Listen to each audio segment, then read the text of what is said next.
Showbiz fanatics Joshua Garcia. Sa kauna-unahang pagkakataon ay naglabas ng kanyang saloobin patungkol kay Daniel at Catherine. Ang lahat ng yan.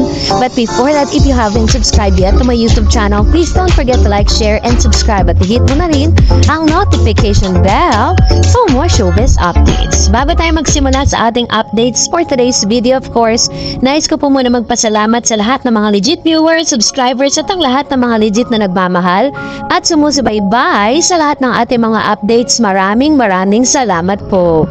And for today's video, ito na pag-usapan natin dahil isa sa mga updates dito kay Catherine Bernardo kung saan sa kanyang libreng oras ay kasama niya po ngayon ang kanyang mga friendship na tinuturing niyang family dahil sa mga panahon na siya po ay talagang sobra po yung kanyang pinagdadaanan. Way back 2023 ay sila po yung talagang masasabi natin kasama niya dun po sa kanyang moving era and healing process kung saan kasama niya nga po si Sophia Andres kasama ng kanyang husband and yung isa pa nilang kaibigan itong si Miss Katrina, no?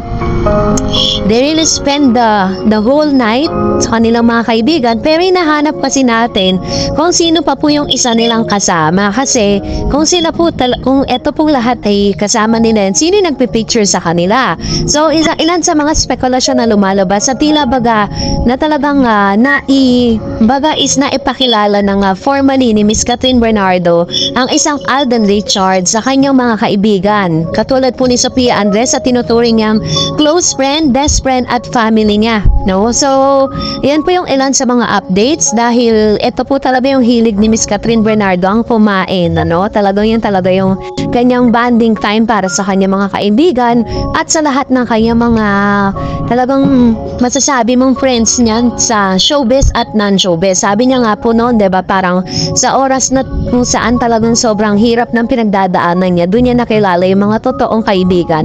At ngayon, binalikan po natin ang ilan sa mga statement ni Miss Catherine, no? Sabi niya, what Dij and I had was real. It was never for show. We were together not because of the cameras, not because of the fans, not because of the money that comes with a successful love team. We are genuinely in love. We grew up together, dreamed together, and saw many of those dreams become reality still together. That almost half of my life that I would never regret and would never trade for anything in the world. These are 11 years that brought me joy, adventure, and the feeling of being home. Years that taught me the real meaning of unconditional love and friendship. He knew me more than anyone else. He was my first boyfriend. So, yun po yung ilan sa mga litanya nitong si Miss Catherine Bernardo sa kanyang breakup letter na ipinost po nilang sabay last November 31 kung saan the Bonifacio Day yung kanilang breakup letter, maging si Mr. Ito pong si Daniel Padilla ay nag-post din, no? Talagang pinagsabay po talaga nila yung kanilang mga post dahil yun po ang pinag-usapan ng kanilang management. And sinasabi nga na yun daw po yung pinakamalungkot na pangyayari sa buhay ng mga Katniel fans dahil talagang dami nag-iyakan that time. Pero sa mga pagkakataon na yun, napakahabang panahon din na tumahimik itong si Joshua Garcia na isa rin sa mga closest friend ng Katniel. Kaya naman sa kanyang interview sa Abante News June 4, 2024 ay naglabas ng ilang mga online news na si Joshua Garcia ay sinabing parehas niya pa rin na kaibigan sina Catherine Bernardo at Daniel Padilla. Viral ngayon ang pamimigay ni Joshua Garcia ng fruitcake sa mga taong nasa Manila noong Lunes ng June 3. Hindi nga inaasahan ng mga namamasyal sa Luneta Park at mga students sa University Belt area ang kapamilya actor kaya hindi niya pinalagpas ang pagkakataon na magpa-picture. Game naman si Joshua sa mga request ng mga utaw or mga tao na picture na kasama siya. Kaya naman tuwang-tuwa ang mga ito dahil may fruitcake na nga sila, may picture pa kasama ang aktor. Samantalang after 4 years ay muling mapapanood sa big screen si Joshua. Bida siya sa barkada movie na Fruitcake na palabas na sa mga sinihan this coming June 12 sa panayam ng kanyang entertainment correspondent TV Patrol na si MJ Felipe ay tinanong siya tungkol sa mga barkada niya sina Catherine Bernardo at Daniel Padilla na nauwi sa hiwalayan ang relasyon. Kasi pantay-pantay ako sa barkada ko, sabi niya, walang lamangan, buti na lang may respetong lahat. Hindi sila yung matampuhin, natatanda na rin naman sila and they remain matured, say niya. Dagdag pa niya, doon naman di ako po pumoposisyon. Ayoko rin naman na may kagalit, mahirap din eh. Ang liit lang na industriya namin, tapos may kagalit pa or mag-iiwasan tayo, yun na. So, yun po yung ilan sa mga statement niya. So, bakit sinasabi niya dito na whatever happened to Catherine and Daniel, ay mananatili pa rin siyang kaibigan nito. At kahit po may mga recent news na sinasabing parang si Joshua ay isa sa mga tinatawag na accessories of the crime, dun po sa nangyari between Catherine Bernardo and Mr. Daniel Padilla. So, kinumpirma niya lang na talagang still in good terms pa rin sila ng Katniel. At dahil dyan, magbasa tayo ng mga inyo pong mga komento, no? Dahil ang daming nagsasabutan sa comment section eh. So, magbasa tayo. Up with Miss Marie Stone. Sabi niya, gamitan, hindi na uso ayang pakilig, kaumay na kayo. Sabi naman po ng isa, sinagot siya, di wag ka manood, baka simple solusyon sa umay mo.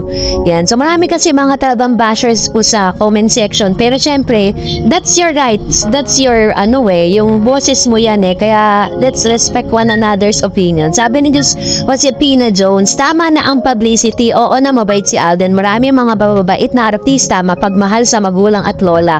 I-publish mo din sila. Marami yan. Baka maging subscribers mo sila. Ayun. So, isa lang naman po yan. If you are not interested, pwede nyo rin naman nag-next video po kayo. Kasi, kumbaga parang, I don't know why, bakit parang questionable po sa lahat kapag po si Alden at si Catherine yung ating pinipicture. Hindi ko po alam kung ano po yung pinagdadaanan po ninyo. Sabi naman po ni Mr. Renato, kahit na marami, kung hindi mo naman sila gusto, bakit ba pa? Basta kung sino yung alam mo na nakakapagpakilig sa'yo at nakikita mong mabait, kahit hindi ka kilala, pero pag nakikita mo, nakakatulong sa'yo, pag nalulungkot ka. Kaya kaya nilang pasayahin, kaya walang pakialamanan, may kanya-kanya tayong buhay. Ayan, true naman, diba? So, kung sa'yo hindi ka napapasaya, next, pasensya na. Pero kung yung ibang tao, may na-appreciate po nila, diba? Yung mga fini-feature natin. So, kanya-kanya naman tayong desisyon. And, nobody forced you. Mana magustuhan mo siya. Sabi naman ng isa pa, congrats Kat, then find a place where is safe so you will be forever heart. Sana hindi na magtagera. It seems it will start in the Philippines. Please, my countryman, pray for our protection. Since you can afford buy house in Morocco or South Africa, I wish I can afford to live in Morocco. I would move there to avoid the war. Not kidding, war is coming. Nobody knows that. Not scaring people, just warning. Ayan. So, yun po yung kanyang warning sa lahat ng mga Pinoy, baka po nakakabalita siya, diba, ng mga bagay. But I know that God is in control. So, wala tayong dapat ikabahala dahil nasa Diyos naman lahat yan eh. Sabi pa ng isa, Miss Dar, sabi ni Amelita, Miss Dar, bakit sabi ng ibang balita nanalo din si Kat sa 70th Award Hero? Hindi pa nakasali si Kat. Nanalo din siya. Yung sinasabi niya, they are from GMA, Catherine from Star Magic, and Piolo from Cornerstone. Opo, ganun nga po yun. Kaya, intayin natin talaga may kita natin sila magkasama with that particular awards night.